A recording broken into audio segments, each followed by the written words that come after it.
Nous avons abordé les limites de la connaissance. Nous avons souligné le fait qu'il n'y a aucun texte, ni dans le Coran, ni dans la tradition du prophète, qui établit des limites pour la quête du savoir. Au contraire, les textes incitent l'homme à chercher, à savoir, à connaître.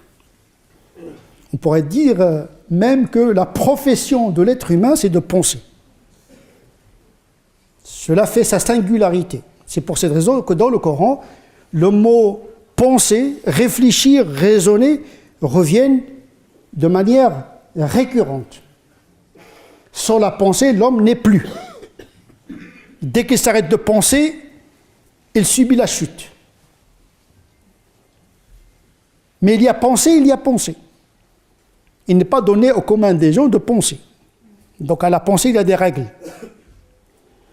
Il y a des catégories. Il y a le savoir par intuition, il y a le savoir par l'instinct, il y a le savoir par l'entendement, il y a le savoir par la raison, il y a le savoir par la théorie, il y a le savoir par la croyance, qui est une forme d'un savoir. Et nous avons multiplié les formes du savoir. Il n'y a pas que le savoir rationnel quantifié. Les mystiques, ils ont produit un savoir par une perception gnostique intérieure. C'est-à-dire que l'émotion, qui est le fruit d'une rectitude, peut produire une intuition. Généralement, les théories, c'est d'abord une intuition qui se formalise et qui devient une théorie, laquelle théorie évolue en fonction des données et de la progression du savoir. Nous fonctionnons tous, croyons ou pas, avec un mécanisme de croyance, des hypothèses que nous cherchons à vérifier par l'intuition, par l'expérience mystique, par la rationalité, par une multitude de modes du savoir. Même les animaux, ils ont un certain degré de savoir. Ils connaissent par instinct. Leur savoir, c'est leur instinct. Parfois, leur instinct est plus juste que le nôtre. Parce que notre instinct, on l'a perdu par des faux raisonnements, parfois. C'est ce que l'islam appelle fitra, la prime nature.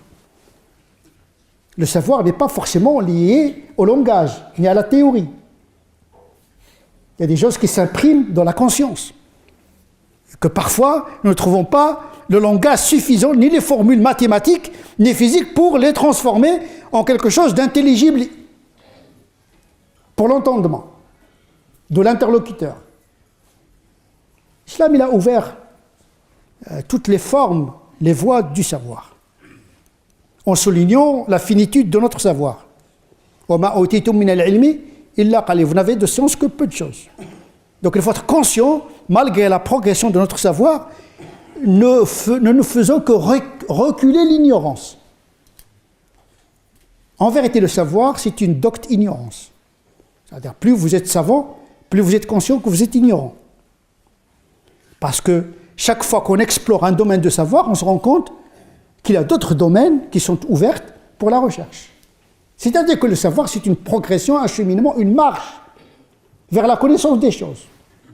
La matière, la biologie, les sciences humaines, ce qui est valable également pour le savoir religieux. Parce que le savoir religieux n'est pas définitif, c'est-à-dire que le Coran, c'est un point de départ, ce n'est pas un point d'arrivée.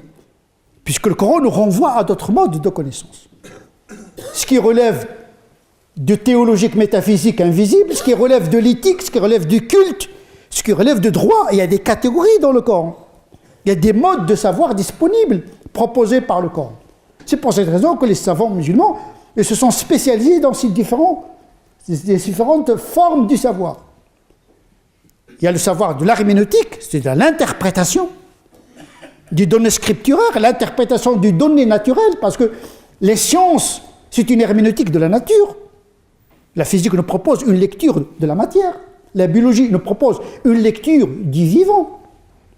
Ce qui est valable également pour la lecture du Coran. C'est-à-dire, les mufassiroun, les herméneutes, nous proposent une théorie de la connaissance scripturaire.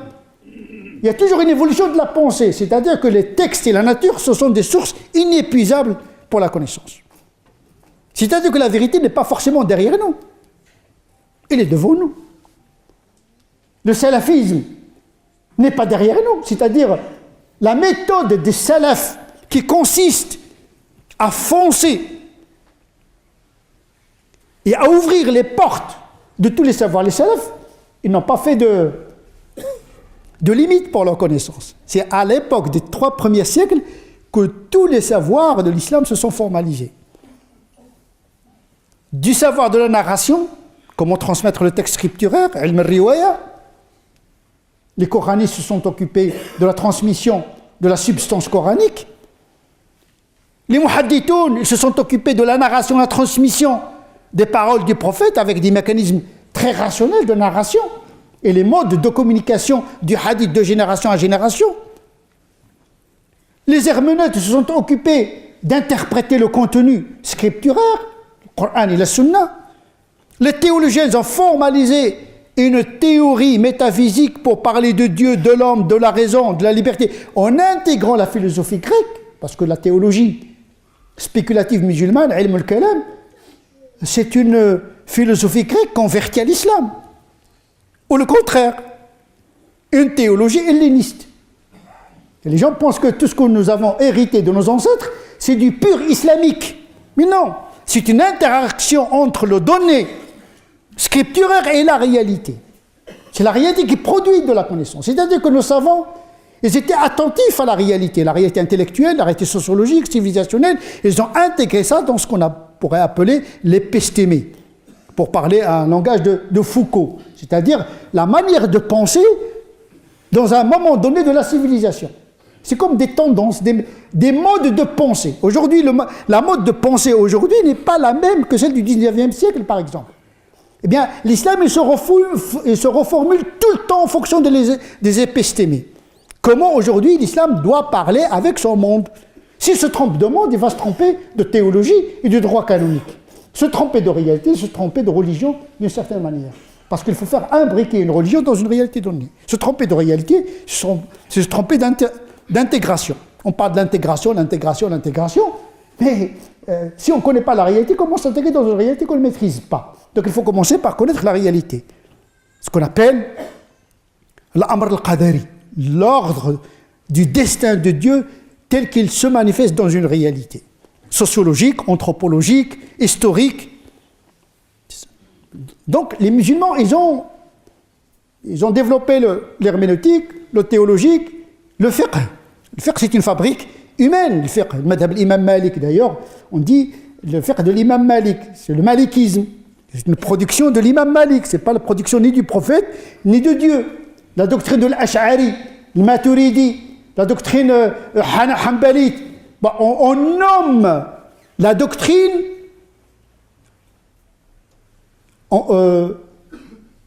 selon le fondateur. Ce sont des hommes. C'est-à-dire qu'au Moyen-Âge, les hommes étaient courageux, ils ont assumé leur interprétation. Aujourd'hui, tout le monde se cache derrière l'islam. L'islam a dit, Dieu a dit, le prophète a dit. Au Moyen-Âge, on ne parlait pas comme ça. Ce sont des hommes qui parlent. Pourquoi impliquer l'islam dans votre interprétation? Dis ce que j'ai compris de l'islam. Comme ça, si tu te trompes, c'est toi qui s'es trompé, c'est pas Dieu ni son prophète. D'ailleurs, le prophète a dit, ne jugez pas les gens au nom de Dieu ni au nom du prophète, il se peut que vous vous trompiez. C'est de l'homme qui parle de Dieu. Je suis à l'image de ce qu'on pense de moi, mon serviteur. Tu auras le Dieu que tu mérites, tu auras l'islam que tu mérites. Donc il s'agit de la qualité des musulmans. Si la qualité intellectuelle, morale, spirituelle est élevée, eh bien la qualité de l'islam dépend de leur situation. Aujourd'hui, il y a l'islam, il n'y a pas de musulmans. L'islam partout. Dans les boucheries, dans les boutiques, partout. De halalisation universelle, etc. Quand on cherche les musulmans, leur comportement est en dessous de la moyenne nationale, en matière de morale. Donc, où est-ce qu'il est le problème? Est-ce que c'est dans l'islam ou bien de celui qui le reçoit, qui l'interprète, qui l'incarne et qui le traduit dans une situation donnée? Il y a un dysfonctionnement qui est dû aux savants de l'islam qui n'ont pas produit un produit qui permet aux musulmans de se réconcilier avec leur monde. Nous avons un islam d'aliénation qui sépare le musulman de son monde. Un islam vulnérable, de repli. Ce n'est pas l'islam du Moyen-Âge où l'islam était triomphant. Et pourtant, il est allé déterrer les ouvrages de la philosophie grecque qui a été enterré par les Romains. Parce que les Romains, Byzance, ne s'intéressaient pas à la métaphysique ni à la philosophie, ils étaient très concrets. Ben, les musulmans, ils sont allés chercher une philosophie qui était morte. Ils l'ont ressuscitée. Ils l'ont transmise en Occident par l'intermédiaire de l'Espagne musulmane. Ils n'avaient pas de problème avec la connaissance et avec la civilisation. C'est ça un signe de santé, c'est s'ouvrir sur le monde tout en étant enraciné quelque part. Donc le savoir en tant que tel, il faut l'acquérir. Sauf que le savoir impacte le comportement.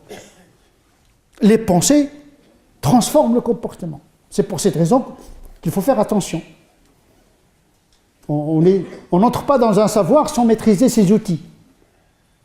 Que ce soit un savoir religieux ou un savoir quelconque. Vous n'allez pas faire le tafsir sans connaître la grammaire, la rhétorique, Asbab Nuzul, l'histoire du moment coranique. Vous ne pouvez pas accéder à une connaissance, quelle qu'elle soit, sans ces outils, sans ces règles. Sinon, vous allez comprendre l'inverse de l'intention du texte. Parce qu'il y a le texte, il y a l'intention du texte, mais il y a l'intention de l'auteur. Et celle-ci est inaccessible. Il ne faut pas croire que parce que vous avez compris le Coran, vous avez compris Dieu. Mais Dieu n'est pas contenu dans le Coran. Il y a des gens qui pensent comme ça. On n'est pas une religion d'incarnation. Dieu qui s'est fait chair dans le Coran. Non. Connaître le Coran, ça ne veut pas dire connaître Dieu. Dieu, il indique. Ayat, le Coran, c'est un ensemble d'indications. Il faut poursuivre le chemin vers cette connaissance de la transcendance, la connaissance du monde. Ça veut dire qu'il oriente la pensée, mais il ne donne pas une pensée prête à penser. Et donc, le savoir peut impacter. Il y a une attitude morale préalable pour la connaissance. L'humilité, la relativité de notre connaissance, la modestie. L'arrogance est antinomique au savoir. Normalement, plus on sait, plus on devient modeste. Et c'est un critère qui ne trompe pas. L'arrogance est proportionnelle à l'ignorance. Plus vous êtes ignorant, plus vous connaissez un hadith, un verset, ça y est, vous pensez que c'est ça le savoir. Moi, je vous raconte une histoire d'un apprenant qui a appris 2 hadiths et 3 hadiths. Et il est allé chez un savant, un grand savant de la narration, d'Ilm al-Hadith, et il lui a dit « Cheikh, j'ai un nouveau hadith, je l'ai trouvé un hadith. » Il lui a dit « Dis-le-moi. » Et puis l'élève lui a récité le hadith. Et le savant lui dit « Très bien, barakallah fik, c'est bien. » Il est parti. Quand il est parti, il s'est tourné vers l'assemblée et lui dit « Écoutez, il vient de m'informer sur un hadith que j'ai appris avant que sa mère rencontre son père. » C'est-à-dire avant qu'il naisse. Ça veut dire les gens sont contents quand ils savent quelque chose, mais il vient de lui dire un hadith qu'il a connu avant sa naissance. Et comme cet homme qui est venu, il a écouté un hadith, il a dit mais ce hadith-là, je ne le connais pas. Et le savant de lui dire est-ce que tu connais tous les hadiths? Il lui dit non. Eh bien, est-ce que tu connais la moitié? Il a dit non. Eh bien, mets-le dans la moitié que tu ne connais pas. Il y a des gens qui sont surpris. Je ne sais pas. C'est bizarre. C'est la première fois que j'entends ça. Ce hadith, c'est ta vie. Parce que plus vous êtes ignorant, plus vous êtes surpris. Il y a une surprise d'arrogance en plus. Plus vous êtes savant, plus vous relativisez votre savoir. Même le savant, il ne prétend pas connaître tous les hadiths. Même Ahmed ibn Hanbal qui connaissait 1 million de hadiths par cœur. 1 million de hadiths par cœur, vous vous rendez compte? C'est un ordinateur. Le Bukhari connaissait 700 000 hadiths par cœur. C'est des gises, je ne sais pas quelle mémoire ils ont, mais ils étaient, on dirait que Dieu les a formatés pour ça. Et pourtant, ils disent, on ne connaît pas tous les hadiths du prophète parce qu'il se peut qu'il y ait des hadiths qui ne sont pas authentiques, mais qui sont authentiques, mais ils ne sont pas parvenus de manière authentique. Cette modestie du savant. Et plus, les grands professeurs, par exemple, de la biologie moléculaire, de la physique quantique, etc., quand vous leur parlez, ils disent non, on ne connaît rien de la matière. La matière se dérobe. Plus on s'approche d'elle, plus elle se dérobe.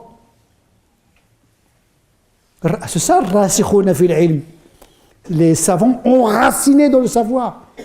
Parce qu'ils savent qu'en vérité, le vrai savoir, il vous informe sur la distance qui vous reste à parcourir pour faire reculer davantage l'ignorance. C'est comme ça. On est à l'aise, il n'y a pas d'obligation de résultat. Dieu n'a pas demandé à l'être humain d'avoir la vérité, mais de chercher la vérité. C'est ça la différence. Il n'a pas demandé à l'être humain d'être infaillible. Ce n'est pas dans le programme de Dieu d'être impeccable et infaillible. Non. On commet des fautes et on commet des erreurs. La question qui se pose, comment on convertit ces erreurs et ces fautes pour pouvoir continuer la marche? Comment transformer le négatif en positif? Bien, les musulmans, ils ont compris ça au Moyen-Âge en tout cas. C'est vrai que le savoir, il peut modifier notre comportement. C'est pourquoi le savoir, si les textes nous incitent à le savoir, à l'acquérir, ce n'est pas à n'importe quel prix. Il faut être conscient que le savoir, c'est une arme. Et tout ce qui est su n'est pas forcément appliqué. On va le voir dans les futurs khotab, c'est qu'il ne suffit pas de connaître une chose pour le mettre en pratique. C'est ce qu'on appelle la connaissance fondamentale et la connaissance appliquée. Mais dans les sciences exactes, il y a le fondamental, il y a l'appliqué, il y a la technique, il y a la science et la technique, ce n'est pas la même chose. Il y a les technosciences, ce n'est pas du tout la même chose, ce n'est pas les mêmes catégories. Et dès qu'on transforme le savoir en acte, le savoir tombe sous le coup de la loi et de l'éthique, d'une certaine manière. Quand on étudie l'univers, il n'y a pas de problème. La matière, l'univers, peu importe. L'univers et le monde biologique, le monde botanique n'est pas influencé par notre connaissance. Avec la théorie de la relativité, ou bien la théorie de la mécanique, ou bien la théorie de Newton, vous l'appliquez à la matière, elle reste toujours la matière. L'électron, c'est toujours l'électron, le neutron, c'est toujours le neutron, la matière, c'est toujours la matière, quelles que soient les théories. C'est-à-dire que nos théories n'impactent pas le comportement des particules et des animaux. Comme disait un grand spécialiste des crapauds et des grenouilles, il a étudié des milliers, il a sacrifié des milliers et des milliers de grenouilles. Le grand spécialiste, Rostand, grand biologiste, on l'appelle le spécialiste des grenouilles. À la fin de sa vie, il a dit oui, effectivement, les théories passent, la grenouille reste. C'est-à-dire, quelles que soient mes théories sur la grenouille, elle n'est pas impactée par ma connaissance. Par contre, les sciences humaines sont impactées, impactent l'être humain. Lorsque vous décrivez l'être humain, vous le faites parce que le langage est performatif. Décrire, c'est presque, quand vous décrivez une société, vous la construisez. Et c'est ça l'aspect redoutable des sciences humaines, à la différence des sciences exactes. Tout ce qui touche à l'homme, il impacte son comportement. Et là, il faut des mécanismes de sélection de la connaissance qui n'impactent pas négativement le comportement. Il faut que le savoir améliore la condition spirituelle, intellectuelle et morale de l'être humain.